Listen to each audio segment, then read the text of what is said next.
All right, so we are live on YouTube. What's up, guys? What's going on? So real quick, welcome to the Founders Mind Live. The Founders Mind is a podcast powered by the Kadar Group, sponsored by Upside Business Travel.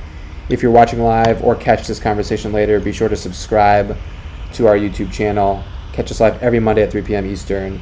And today we have Carl Maynard. Thank you so much for joining us. We had to sort of navigate some audio technical difficulties, but here we are. What's up, man? I felt like I just aged 10 years. In my lack of being able to get through that tech, I got to call my kids that I don't have and have them come over and fix my iPad. Yeah, exactly. Well, it's all good. We're on, and I usually do intros on my podcast, but because you're here and it's you, I'm here. Let's hear what you're cooking up. I know we're going to talk about community. We're going to talk about all sorts of good stuff. But what are you doing? What are you working on?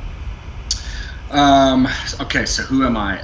My name is Carl. I'm the founder of a project here in DC called Walk with Locals, and a newly launched project kind of under that called Eat with Locals, which is in a way sort of kind of at the low level launch. As it started to come about, things kind of took a much more important turn in our city. So the news on that and kind of the trajectory of that has kind of just sat silent as things that need a more elevated voice have that voice and have that arena. So, but for the last 4 years, I've mainly been known as the founder of a project here in DC, like I said, called Walk with Locals. But before that, I'm a military veteran. I'm an Air Force vet.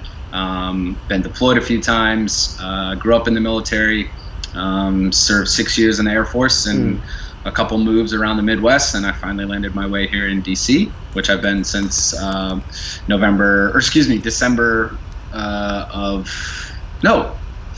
5th, 2012 was the Super Bowl.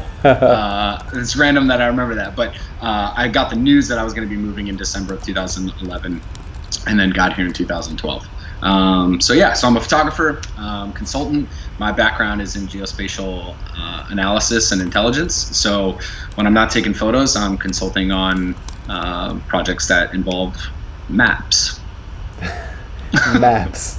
I just maps. You just let that land. Yeah. Maps. I love you for that. Thank you for giving us a little context, a little background. And in there's already so much. I mean, you call Walk with Locals a project. You've got this Eat with Locals, and we'll get into this, I'm sure, why it's sort of paused for a second or longer. Photography, maps,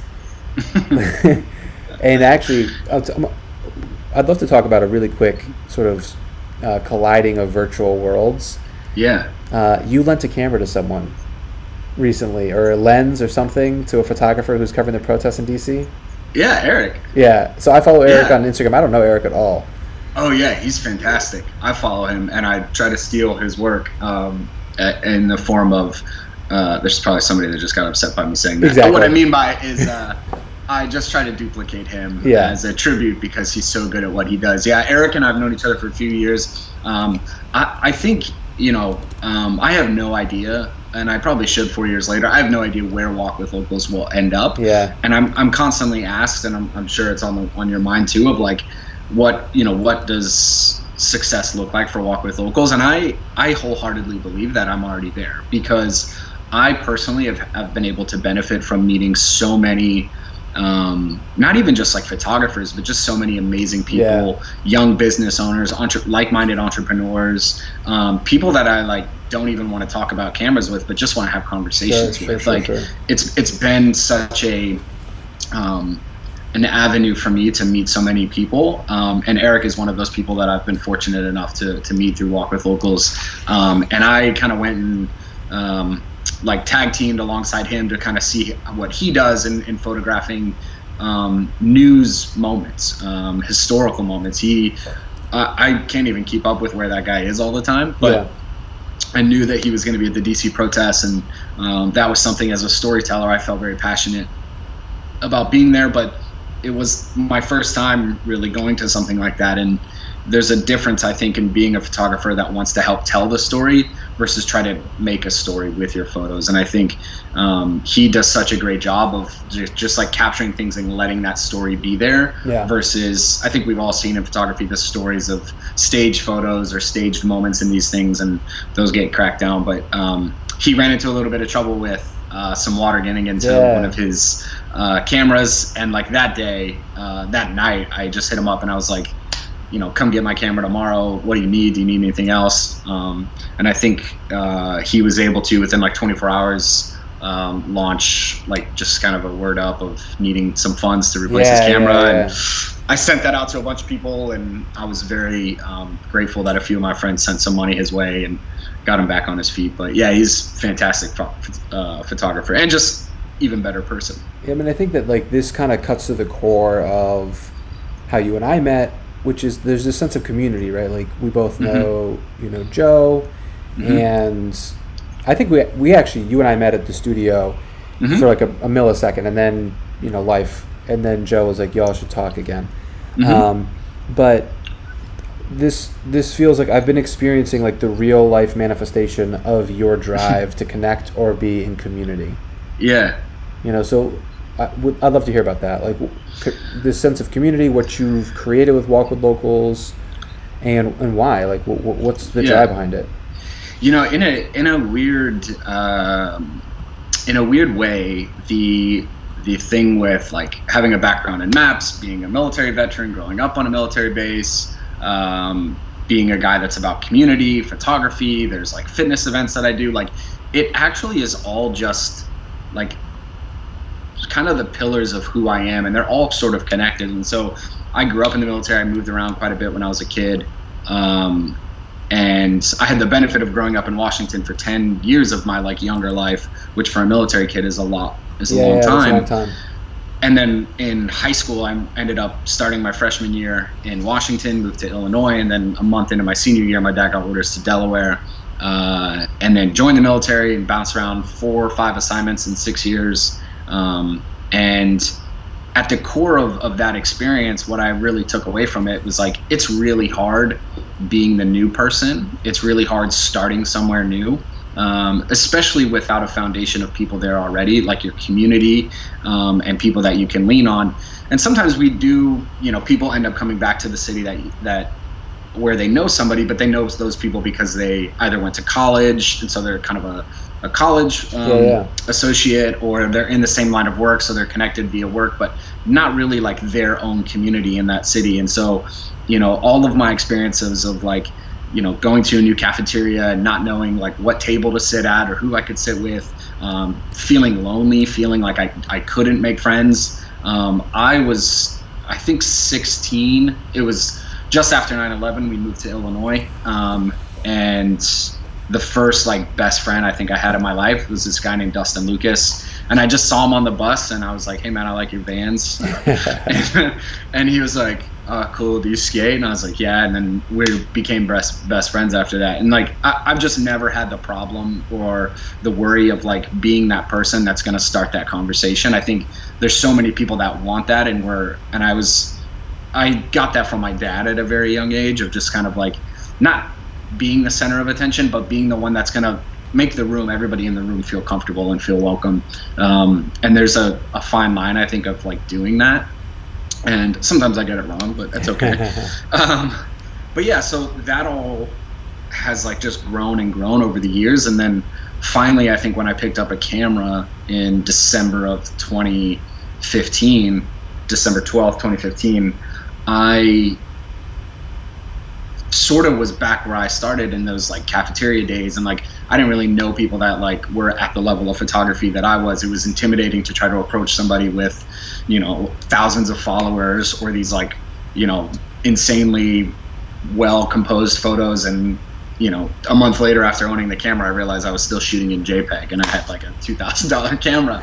So like there was an intimidation factor. And so, just being who I am and the confidence I have to put my neck out there, I just wanted to start a project that I felt I could be a part of. And I felt like if I was loud enough, there would be people who would feel the same way. And so it really just kind of came about because it was something that I felt I wanted to be a part of, and that was lacking in the city. And there was places to go and meet photographers, but the layers of which they were doing things were just, I never felt comfortable joining. And so it stemmed out of, wanting to create something for myself that I felt comfortable in. And then, the map aspect, like I love exploring, like still to this day, like I'm constant, my thing this year really has been like finding new angles or new views of the Capitol. Like if you're following me for any amount of time, you'll see that I'm at the Capitol at a constant basis. I think security is probably getting concerned, but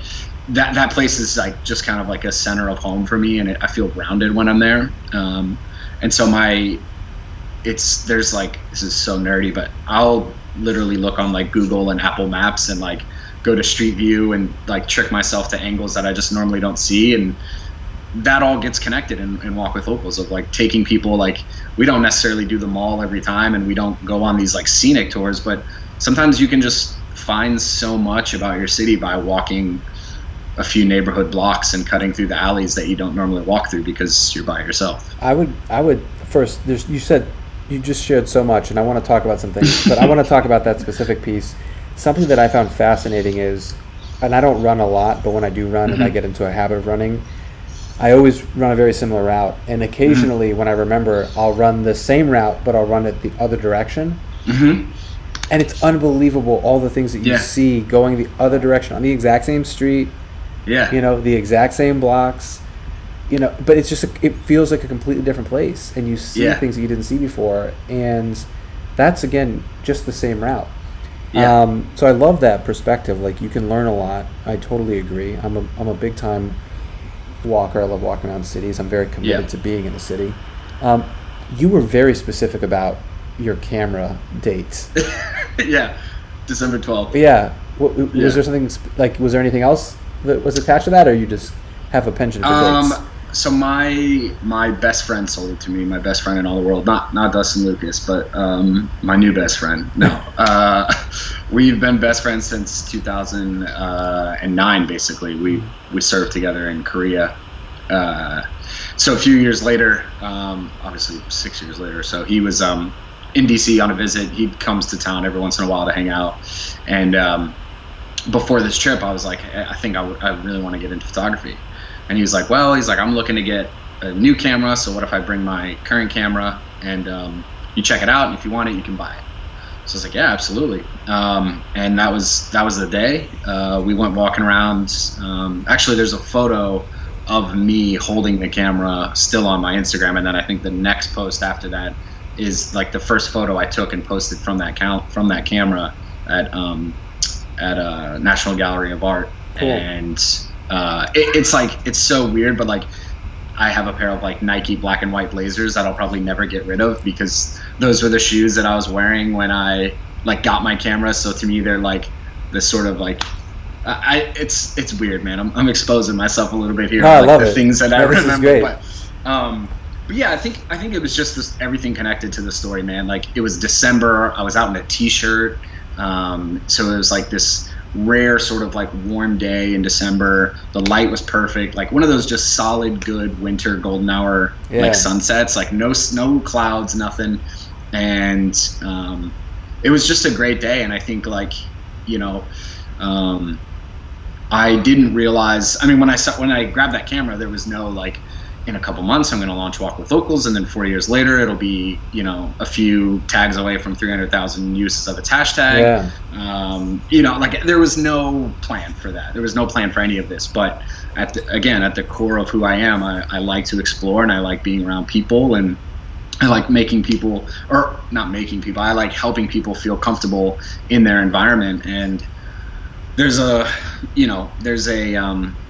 was a comedian that made a joke about, he doesn't really have like adult like male friends. His wife has friends, and so their husbands become his friends. And he's like, it's really hard to make friends as a guy when you're older.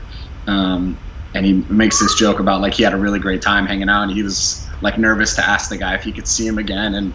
And it's just like, it's always stuck with me as like, when you get older, it gets harder to make like friends. Like, we've all got our college friends, or we've got our high school friends, or people that we've worked with for a long time, but to just like branch out and make like a new friend in your early 30s is kind of a weird and strange concept. But it's challenging. It can happen. Yeah, I mean, it's also just challenging. I mean, like, life gets more complicated because oftentimes we let it. Sometimes we want it to be, and I do think, like, if you go to college, the standard 4-year experience, or at least the standard in the U.S., like, socializing is a big part of the experience.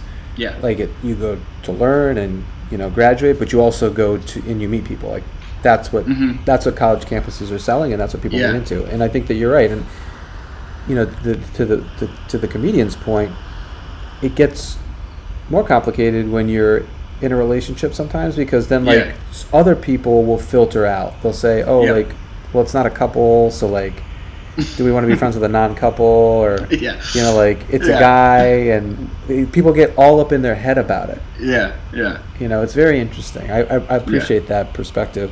So you got the camera in 2015. Yep. And then you've been doing photography. You've been immersing yourself in that world, and then Walk with Locals came about. You may have said the date already. Did you say 2018? No, 2016. So a few months later. Okay, got it. Yeah. So it's the story for really how Walk with Locals came to be was it was the Super Bowl of 2012. I got asked to I think it was a Sunday. I got asked if I would take over an account for a project that's been around for a while called With the Locals. And their concept is basically they would hand their Instagram account off to a local in another city, and that person would, post and this was actually before Instagram stories. So they would post at least one photo a day, on their main feed. So their gallery became like a representation of all these different cities. And so I had seen their account. I sent them a message, and I just said hey, would love to do this for DC. And I hadn't really scrolled back that far, but it turned out that one of my buddies had done a takeover for them a few months prior. Nice. And it it's just sheer happenstance. And I think about it from time to time, and I feel so lucky that whatever played out around the rest of the world changed my life, because I sent that message, and within 24 hours, the girl who runs the account replied, and she said, hey, we had the person that was scheduled for this week have to cancel due to a medical reason. You're not by chance ready to host a week-long takeover tomorrow, are you? And I was like, yeah, let's go, right? And at that time, this was a huge account. It still is a huge account. And I was young in my growth as an Instagram photographer and having a platform and being known. And so I just jumped at the opportunity, and I sat there at the football Super Bowl party, filling out all these questions for their launch announcement. And the next day I took over the account, and about maybe Wednesday or Thursday, I had asked a couple buddies if they wanted to host a photo walk with me on that Saturday morning, basically my final day of the takeover. And I asked the girl, I said, hey, I'd love to kind of take this offline a little bit and ask people to join us for a photo walk. And she's like, we've never had that, but yeah, feel free to make an announcement. So we did, and that was February 13th, 2016. And it was pretty cold outside. It got down to 16 degrees. It snowed during the walk. It was me, 2 other friends, and then 4 people showed up. Wow. At the end of the walk, we were like, hey, let's all hop in our cars. Let's go to a bake joint on between 4th and 5th on K Street. Yeah. Yep. Shout out the Bake Joint family, Baked and Wired. And we were there, and I still have the photo from it. I was like, hey, when you guys post your photos, can you use a hashtag so I can see them? And somebody was like, what's the hashtag? And I just was like, Walk with Locals.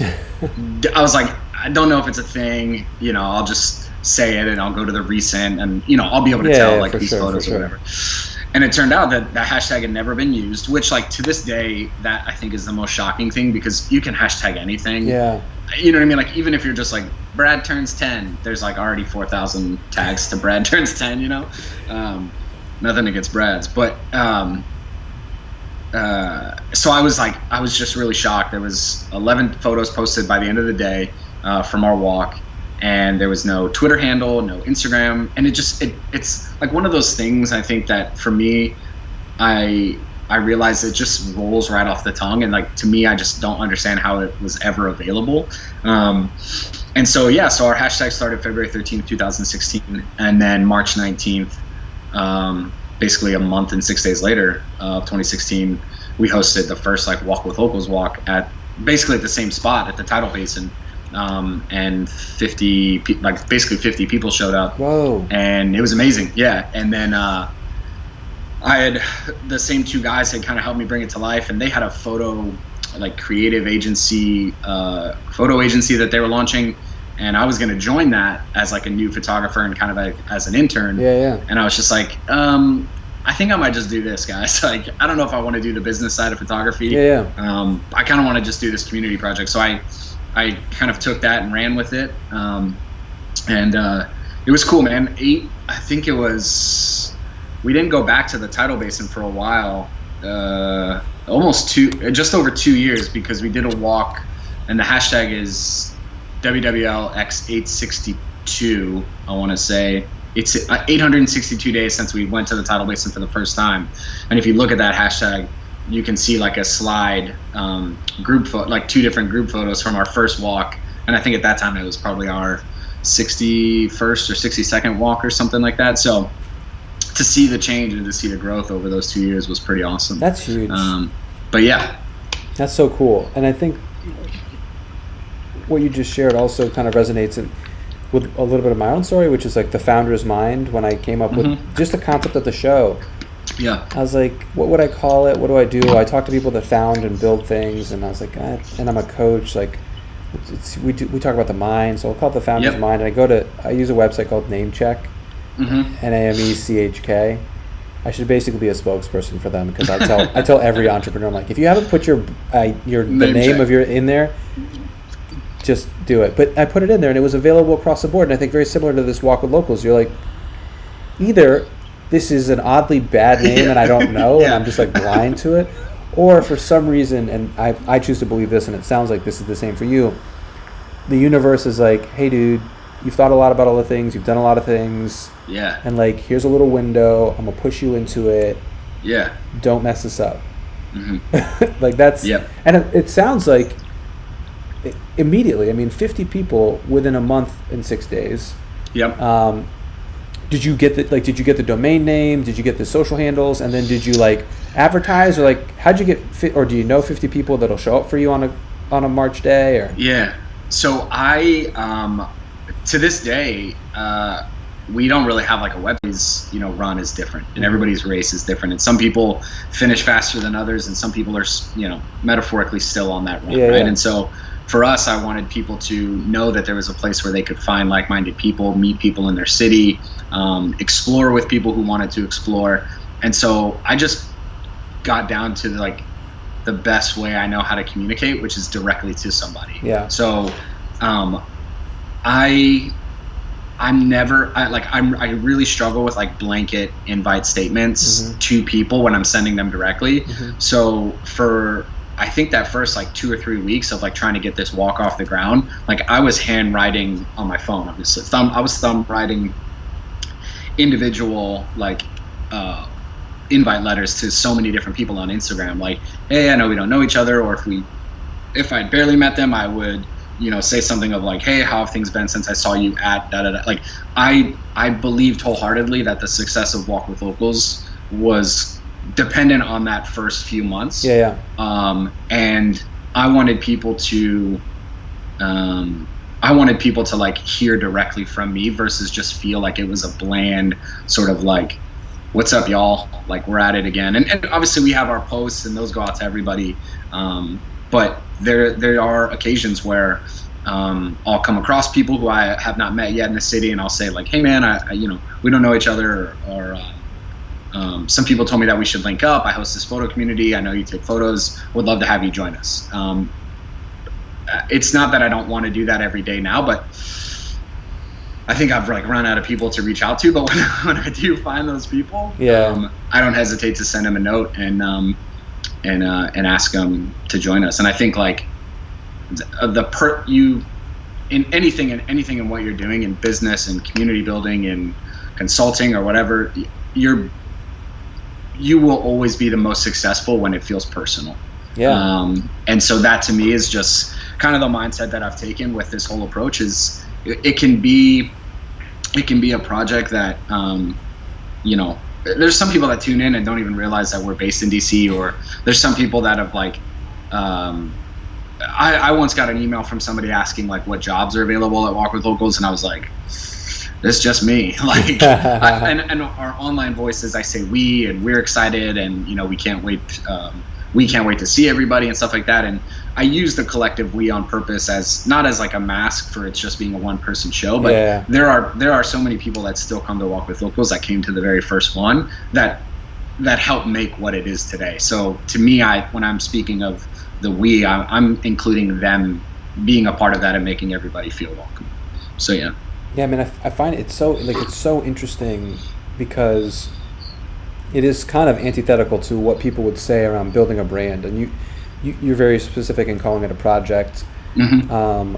But it's a project that has garnered a lot of attention, you know, whether it's locally or beyond. Yeah. And I think I just had a conversation with someone right before this one that we're having now, and there were two things that we talked about there that you just brought up. You know, and the first thing is being personal in your outreach and your messages. Mm-hmm. Right? Like, I was lamenting the amount of LinkedIn messages that I get that say, hey, Adam, it looks like we have shared connections. We should join networks and see what we can do together. And I'm like, delete. Versus someone who's like, hey, Adam, I read that piece that you wrote on Medium about X, Y, and Z, and like, I thought, Bob, like, would love to talk to you about it. I'm like, heck yeah. Yeah. And I'm the same way. When I reach out to people, I'm like, hey, I saw that you did this or said that, or you just got a new job, or you are doing Y. It'd be great to talk. Absolutely. And it sounds like to your experience, it yielded incredible results in the first walk, and it just snowballed, and you took the first couple months very seriously. And then the other thing that you just shared, which I think is that came up in a previous conversation, is there's a question that comes up pretty regularly with coaching clients, which is what rules are you following for no reason? Yeah. Right. And so the rules would tell you email list, website, this, that, and you would do all those things, and like, you might have similar results, you might not, but you'd be doing all these things just because everyone says you have to do those things. But you haven't done that, and you've still created, to your point, this thing. It's about community. It's about bringing those people together. It's about bringing people to a place. Yeah, and that's awesome. There was a oddly enough, there was a moment that we were like kind of in the midst of our first summer at Walk with Locals, and I was still trying to navigate like how to run the Instagram account and what to do with it. And some friends of mine were in town to play a show at 930 Club, and it's a band called Laney. They're from Los Angeles, and we were hanging out in Georgetown, and the frontman of the group, his name's Paul Klein. He had to take a call for like a quick interview over the phone, and I was just like, oh, do you want me to like leave? And he was like, oh, just hang tight, it's just gonna be real quick. So I kind of got to sit there, and at this point they were an emerging band, and they were like blowing up, I mean, just all over the place. And I'll never forget, he said, I take the approach to our Instagram is not making it feel like something that we have to be a part of every day, so that when it's there and people get something from the Laney account, it feels like it's intentional. And that like just changed the way I approached our Instagram. Like, there'll be times where we go 7 or 8 days without posting, but I think that that's okay. Like, I believe that you don't necessarily, like, you don't have to fill every single day with a post. You don't have to fill every single story. You don't have to take part in every meme. You don't have to, try to stay up with, every trend that's happening. I think the only like internet trend that we've ever done on Walk with Locals was the cafeteria one of like, what table would you sit at? And we took like all of the like local restaurant logos and put those at tables. It's like one of our like biggest posts to this day. But like, if we just do that every single time, then it just feels like we're a part of like another meme account or this or that. And I've never been fond of the approach of like running a sort of mod account and regramming photos every single day, twice a day.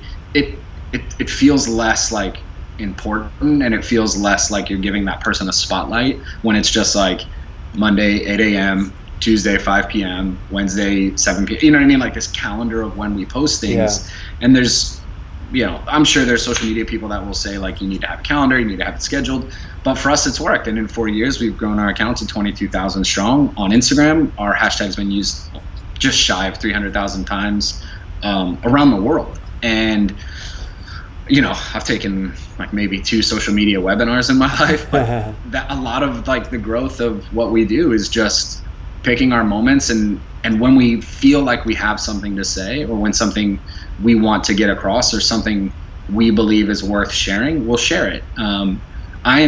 There was a point probably in the first like year and a half where not a single photo got by me without me seeing it on the Walk with Locals feed. Like, as a lot of time, it's kind of embarrassing how much time I would spend on the Walk with Locals feed. And I said to a group once, I said, I apologize if I've missed your photo, but you guys share too many photos now, and it's the best problem to have. And now I just absolutely can't keep up as one person, but there are these sprees where I just go through and I'm like, I want to like everything, but I want to engage with everything. I don't want it to just be like a thumbs up or And so that's also part of it too. It's like, it's not that we don't like your photo. We probably saw your photo, but we just saw it and, got back to cooking a grilled cheese or something. But, I think when things are done with intention, and it adds value when it's not just like, an automatic algorithm to like your photo because you used our hashtag. Like, I want it to feel meaningful. I want it to feel like there's value in your photo being shared. The recipe of like the people that run the mod accounts commenting as like their personal name and like congratulating life, or with a project or with a business or in someone else's life, when there's that level of intentionality. And that comment about not just posting on a schedule because that's what everyone thinks you should do, and like getting that advice around like posting something that really aligns with the whatever the brand aesthetic is, or whatever your message is. I think that's crazy important. And what you just ended this point with, which is like, now is not the time. You have a platform. You take photos, you share photos, you amplify other people's stories. But social media is in this really interesting place where there's this balance of how are we using the platform to like legit create change, not talk about change, and not distract people from that either. So what's been like? I am curious, sort of what that's been like over the last couple of weeks, and I know only a little bit from some of the conversations and messages we've had, but I think there's 2 parts to it. One, it's not why I hid behind the scenes, but I think Walk with Locals, and I want to make sure I get this out right, but because like I'm only really front facing in person, right? Like, it's not Walk with Locals founded by Carl Nard. Like, it's not, my name's, if you can Google search and find that I run the project, but you're not going to see me on a daily basis, right? I actually can't remember the last time I like hopped on our stories, aside from hosting our export to folder series. But it's not something that is just like present within like 2 clicks, right? And so it's easier for us to elevate our platform or use our platform for the voices, for other voices, without having to like put me on the scene, right? Like, I don't need to be there. But at the same time, being a white male that has this platform, I'm gonna do my damnedest to make sure that I am giving the platform to the people that need the platform, deserve the platform, and just quite frankly,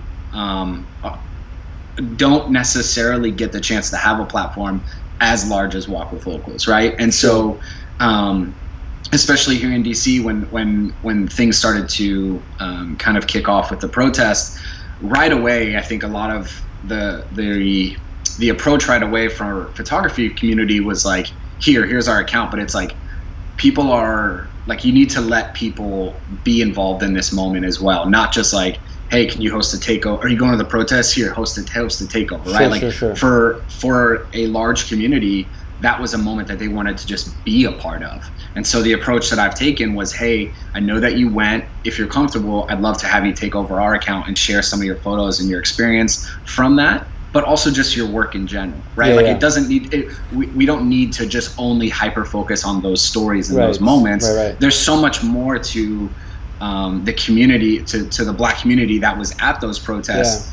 A lot of these people do amazing work before the protests, and so it was just really important to me that we gave our platform to people who were doing things. And it's not even necessarily just about photographers. It's people who were putting websites together, people who were putting nonprofits together. Like, if you've got a message to share and you're trying to amplify that, like, just let me know and we will 100% change the password and send it to you. Because it, like, I saw I should just lie and say where I saw it, but I'm just going to admit I saw it on TikTok, and a guy said, like, history is repeating itself and some of you are, like, messing up again. Like, you had a moment to realize, like, how things messed up the first time, and now it's back and you're still getting it wrong. Like, I just refuse to be on the wrong side of history in all the right reasons. And so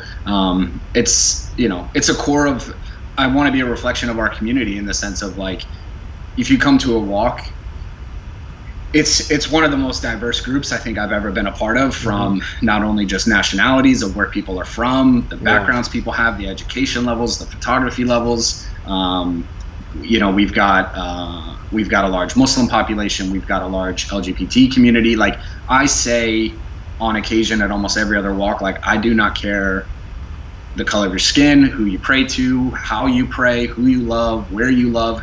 No thing that is maybe attached to who you are as a person or what you identify with will ever be a denominator that makes you not welcome at a Walk with Locals event in the best possible way. Excluding, obviously, like, super racist, or just not even super racist, but racist people in general. No super needed, but there's no thing that will make you ever not be available to join Walk with Locals. And I try to do my best to make every single person that comes, whether visibly a part of a different community than I am, or, not quite, it's not quite known that they're a part of a different community. I try to make sure, and again, it's just a part of being the person that wants to make everybody around them feel comfortable. And we've been fortunate enough to only have, like, one real sour seed, and I was not shy and very quick to unwelcome that person to joining, because it just won't be tolerated. And so this time in our country, and specifically in our city, like, it's also the benefit of not paying my bills and nobody else's, right? Like, if somebody ends up not liking Walk with Locals because, we came out in support of trans lives or Black lives, or, defunding the police, like, at a certain point the project's going to start to be a reflection of what I believe as well. And so if that means that you don't want to join us, then that's fine. There's a freedom. There's a freedom there. No board to report to. Even beyond that. And I think it's also just, like, it's genuine too. There's no, like, I can't write a press release. I can't, like, it's just me, headphones in, some, like, emotional music to, like, get me going, and then, like, I just write how I feel, right? Like, I can't, and no shade to people that write press releases, but that account will just never see, there's never gonna, to my detriment, maybe I've written some things that just are like start, finish, post, right? Like, send, tweet. But I think it's also too, it's how we've gotten to where we are 4 years later, and I think people have just seen that, whether or not they've agreed with the decisions that I've made on the project, like, they know that they can never say that they didn't come from the right place, right? Like, so, yeah. I think that, one big thing, and we'll highlight at least the most recent person on the IG here, Julian, it looks like, the guy with the trumpet and some of his other work. But I think that's a great example of what you're talking about here. It's important to cover the story, like, present stories, but also just highlight the talent, the culture, the perspective of other people. This feels like such an odd question to ask. Sure. But because I feel like it should be default, but we're in this time in the world where, like, everything is very divided, and there's a lot of discomfort around some of the sort of institutional challenges that we're grappling with. But where did this, like, everyone's welcome, like there are no outsiders, we should all be together perspective or vibe come from? I think, one, I think it was just where I grew up. I've said before, my cafeteria tables from middle school to my first year of high school in Washington State, there was maybe 7 or 8 people at a circle table, and maybe 2 people looked the same. And that was just the dynamic of how I grew up and where I grew up. And after Washington, I moved to Illinois, and I sat down and I was telling people, I think I said, are there any Samoan people that go to this school? Because a lot of the wrestlers that were on my team in Washington were Samoan, and just some of my friends. And they were like, oh, people from Hawaii? And I was like, no, from Samoa, okay. And that was a real sort of eye-opener for me of just how different 2 places in the country are. Yeah. And so I think it was circumstantial of just where I grew up and the diversity that the Seattle area has.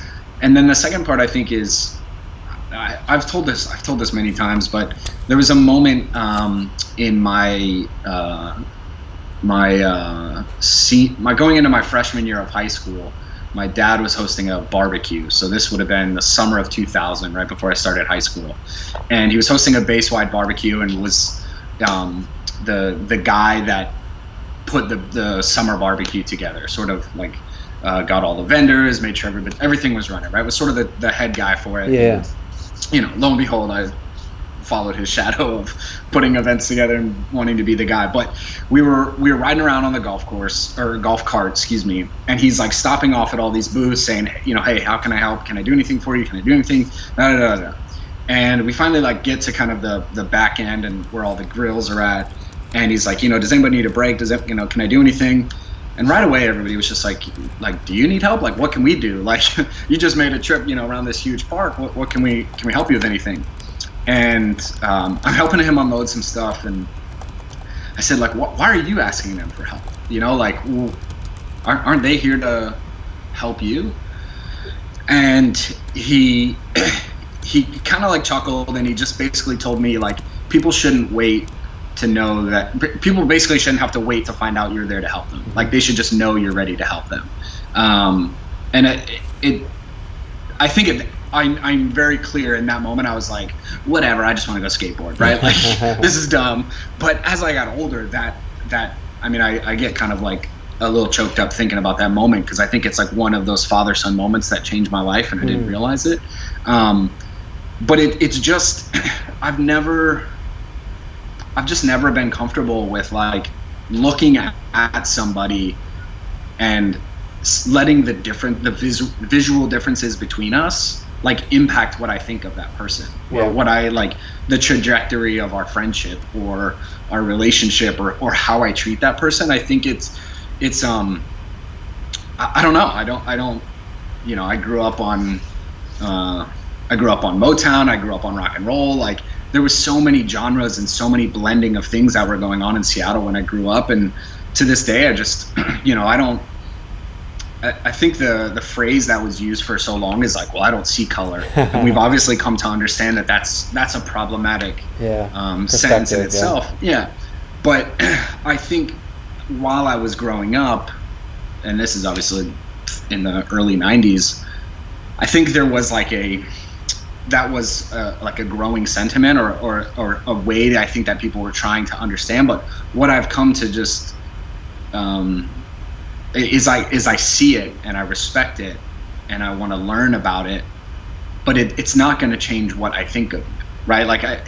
Yes, I see the color. Yes, I see the visual differences. Especially after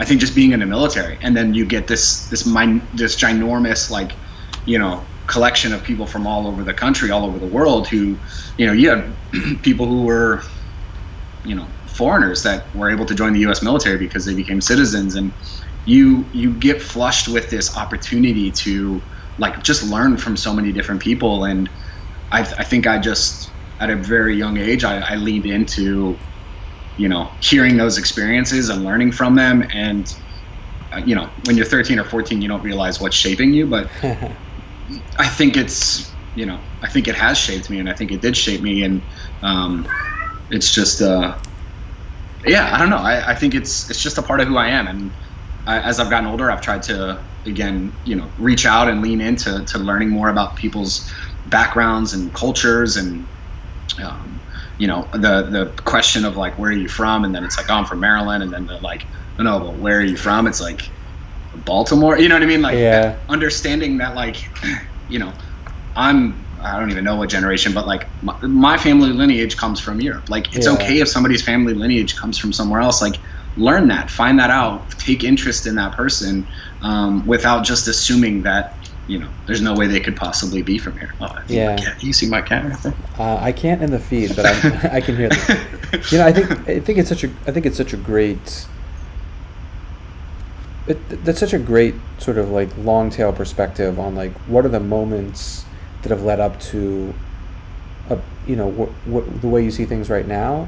And I think it also goes to that not everyone has those experiences, and not everyone has that background, and not everyone has, a parent or an adult in their life that passes on something like that. And that it's a series of small moments that creates, where we are and who we are in the present. And I've been thinking about that a lot recently because, Steven Jackson, former NBA player, has been very vocal and very, very present in what's going on. And he was friends with George Floyd. Over 20 years they were friends. And I keep coming back to the fact that they were friends. They grew up in the same area. They knew a lot of the same people. But they had very different lives. And it's a series of little moments that just like totally change the course of, opportunity, of a perspective, all sorts of things. And so like with what you just shared, I think the first thing is how do all of us help people see these things and understand these things, it's a lot. There's talking to Steven Jackson, talk about somebody that's just like authentically themselves in everything they do, job on the line or not. And it's a there's this place that my dad used to take me to when I was a kid. It's kind of like tiny little hole in the wall sushi spot in a town called Lakewood, Washington, a suburb outside Seattle. And looking back, I remember like saying this when I was older and telling this story, and people being like, wow, fancy. But like having sushi in Seattle as like a kid is just like normal. It's kind of normal. Like the fish comes from like right there, right? Yeah. So it wasn't like, it's, similar to like crab cakes and crab in Baltimore, right? Like it's sort of right there. So it's just what you eat. And he would take me there as a kid, and in a lot of it was mainly known as like a spot where a lot of military guys would go for dinners or for lunches, right? So he would take me there when I was younger. And I think I'm 6 or 7 the first time I'm trying sushi, and I was like, oh, can I have a fork? And he was like, no, you'll learn how to use chopsticks. And I was like, just give me a fork. Like, I'll rather use my hands, right? And then like we would go, and like I would get better and better and better. And I'm thinking like 13, 14, 15 years old, like everybody uses chopsticks. I joined the military. 2 years later, I end up in South Korea, and we go out to eat. And, everybody around the table is like, do you guys have forks? And I'm like, you guys not know? Like, what I realized he was doing was not necessarily just like, you need to learn how to use chopsticks. It was more of like, you need to understand other culture, and you need to understand like what people do around the world. You need to respect what people do around the world. You need to respect their customs, their courtesies. And it may just be like, there may be somebody that's hearing this and be like, it's not that serious, dude, it's chopsticks. As 6 or 7 years old, you don't realize that that's maybe what your father or your mother is doing for you. But it has helped me in my life. Anywhere we go, anywhere I've been around the world, like, I don't want the cheeseburger and nuggets. I want the menu item that I can't describe and that I don't maybe know what's inside it. Like it shaped my cultural interest. It shaped how I wanted to travel around the world. And I think that's just leaned into who I am. Yeah, no, I love that story. And I think it's more than chopsticks. So I appreciate Yeah, it is. And I think that might be where we need to leave it. It's more than chopsticks. Yeah, it's more than chopsticks. Listen, Carl, I appreciate you coming on the show and talking about Walk with Locals and some of these perspectives and some of the things that you've learned. I know I've learned a lot in the conversation. If it's not already obvious to listeners, what's the best way for people to follow the work, to find you, or where do you want to point people? Yeah. So if you're interested in joining Walk with Locals, basically everywhere, or on Twitter and Instagram. I also feel like I need to get like a Walk with Locals TikTok just so nobody else gets it and like starts posting like crass stuff. I kind of think about that now. You should lock it down. Lock it down. But yeah, Twitter and Instagram, mainly on Instagram, is at Walk with Locals. And then for me and for my work and the things I feel like I have to say sometimes, it's just at Carl Nard. Which is kind of fun to get emails from brands and businesses and wanting to email and say, hello, Mr. Nard. Sort of erase my family's name, I think, a little bit. But just Carl Nard, basically anywhere. If you see Carl Nard and then a drawing of my face, that's me. But if there's no drawing of the face, it's not my account. So don't engage with it. But yeah, that's where I'm at. Awesome. Thank you so much, Carl. Yeah. Thanks, guys.